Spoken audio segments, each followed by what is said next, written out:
darle contexto a esto que estamos diciendo que se hace la víctima, Guillermo Sheridan, retomar algunos de sus tweets, porque el gobierno de México destaca una de las declaraciones del presidente Andrés Manuel López Obrador en la mañanera, y el gobierno de México escribe, así lo publican en la cuenta oficial del gobierno de México. Al hablar de Guillermo Sheridan, el presidente López Obrador expresó: los intelectuales orgánicos son muy pragmáticos y les gusta mucho el dinero.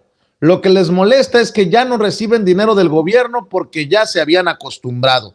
Y Guillermo Sheridan ayer escribe en respuesta a esto que se publica en la cuenta oficial del gobierno de México: creo que esto significa que el gobierno de México, de mi país, me ha declarado oficialmente culpable de cometer el crimen de pensar y escribir en libertad. Solicito formalmente la protección de la Comisión Nacional de Derechos Humanos, del subsecretario Alejandro Encinas, de Human Rights Watch, de la libertad de prensa, de todos los organismos que te puedas imaginar. Oficialmente, dice, formalmente pide la protección. Luego, hay que decir que como ayer fue el Día Nacional del Periodista en México, la Secretaría de Gobernación publicó un comunicado, ¿no? Dice: en el marco del Día Nacional de las Personas Periodistas en México, el mecanismo de protección para personas defensoras de derechos humanos y periodistas, desde la Subsecretaría de Derechos Humanos, Población y Migración de la Secretaría de Gobernación, reconoce a todas y todos aquellos que ejercen la profesión de periodismo y la libertad de expresión en México.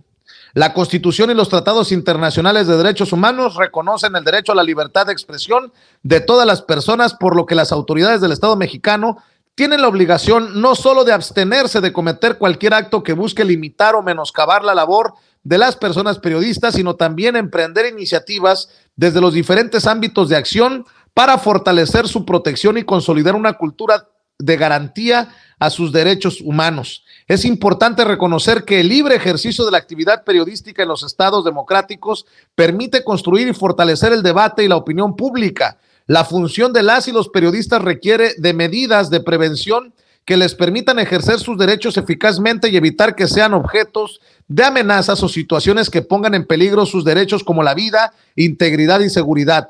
El gobierno de México refrenda el compromiso de trabajar para proteger el ejercicio de la labor de las personas periodistas para que puedan desarrollarse con absoluta libertad y seguridad, y reconoce que hoy, más que nunca, juegan un papel de suma importancia para el desarrollo democrático del país. Bueno, pues aprovechando que daba a conocer Alejandro Encinas este comunicado diciendo: desde el gobierno de México refrendamos nuestro compromiso de trabajar para proteger el ejercicio de la labor de las personas periodistas para que pueda desarrollarse con absoluta libertad y seguridad en el Día del Periodista. Eso fue lo que publicó el subsecretario de Gobernación Alejandro Encinas. Guillermo Sheridan escribe: es por esto que explica usted aquí, don Alejandro Encinas, que solicito su protección ante los agravios que oficialmente ha lanzado contra mí el gobierno de México desde la página oficial del gobierno de México. Creo que para empezar anda orinando fuera del vacín Guillermo Sheridan, porque no sería necesariamente Alejandro Encinas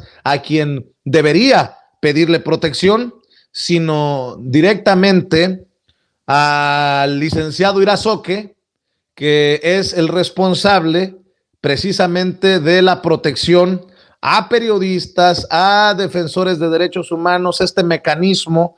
Y bueno, quería nada más darle contexto a la audiencia, a la gente que amablemente nos sigue en estos momentos, mi querido Ricardo, para que entiendan el nivel de lo que se está buscando, ¿no? Creo que los adversarios del presidente, los odiadores del presidente, buscan por todas las formas y nada más en sus patadas de ahogado, en su desesperación, pues hacen estos ridículos.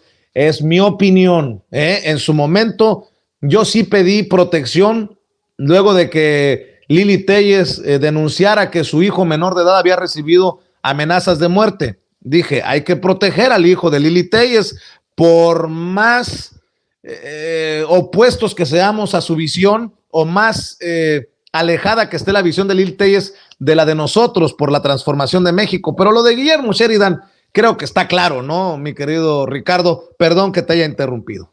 No te preocupes, querido Vicente, por supuesto que es muy importante. Ahora, hay que subrayar que Guillermo Sheridan no ha escrito un solo reportaje en su vida, no. Se la ha llevado con cuentitos, con retratos irónicos, ha querido ser siempre el personaje que llene los zapatos del ironista Jorge Ibargüengoitia, no lo va a hacer, es un personaje absolutamente mediocre, y si quisiera hacer un reportaje, el mejor reportaje que debería hacer Sheridan sería sobre aquellos académicos que tienen plaza en los institutos de investigaciones y que viven en el extranjero.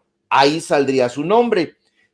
Un reportaje sobre los profesores aviadores que llevan años sin aparecer frente a grupo. Ahí saldría su nombre porque no lo conocen para nada en la cátedra que debería de estar impartiendo en la Facultad de Filosofía y Letras. Tampoco lo conocen el Instituto de Investigaciones Filológicas, como ya lo dio a conocer mi querido amigo César Huerta en Polemón, y que nosotros habíamos hablado previamente en 2 reportajes que en su momento publicamos en Regeneración. Ahí están en los repositorios. Entonces, la calaña de Guillermo Sheridan es brutal. Este tipo de publicaciones son una ironía de Guillermo Sheridan, y el tonto, el estúpido de Marco Levario, se lo digo con todas sus letras, se va con ese cebo y le hace el caldo gordo. Por supuesto que Sheridan debe de estar partiéndose de risa, porque siempre ha sido un crítico brutal del presidente López Obrador, siempre.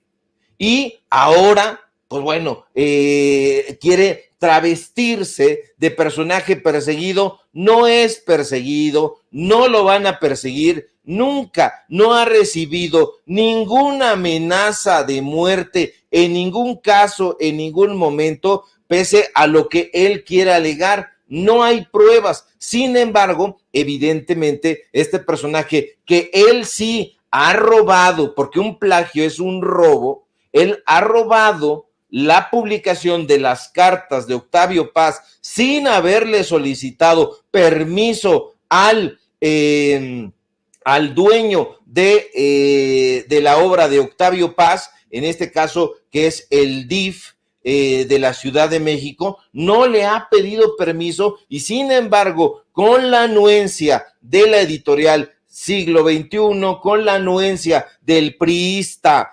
Jaime Labastida Ochoa, hermano de Francisco Labastida Ochoa, le han dado un gancho al hígado, otro a la obra de Octavio Paz, que además estos personajes tienen secuestrados. Que le echen un ojo, por favor, a todo el dinero que recibió este sujeto a través de la asociación civil de la Casa Ramón López Velarde, que está aquí en la Ciudad de México, en la calle de Álvaro Obregón, ahí donde uno de los vocales es, por cierto, Juanito Villoro, otro crítico del presidente López Obrador. No son periodistas, son personajes beligerantes que se reúnen en una cúpula para atacar los intereses que son lesivos a los de su jefe. ¿Y quién es su jefe? ¿Quién es el obispo de la capilla neoliberal? Enrique Krause.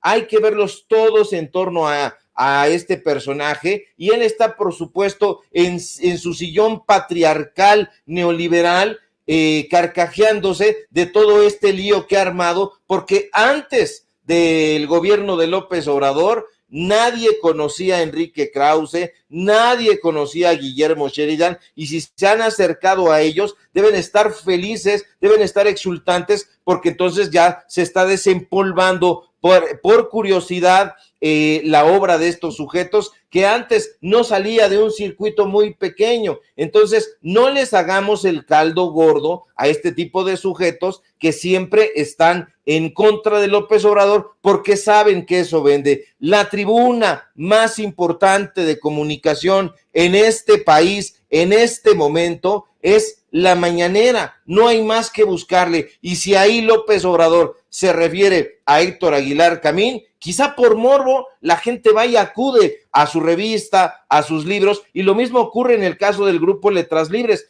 Por morbo también se están acercando a lo que escribe este sujeto. Ahora, Lili Téllez, que no ha leído ni La Cuarta de Forros de ninguno de los libros de Sheridan, ha salido en redes sociales justamente a defender a Guillermo Sheridan, con personaje con el que si conversara no le entendería un cacahuate, porque Lili Téllez es un personaje absolutamente ramplón. Entonces, hay que tener mucho cuidado con estos sujetos y vamos a seguirle sacando cosas a estos personajes porque tienen una larga cola que les pisen, querido Vicente. Mi querido Ricardo.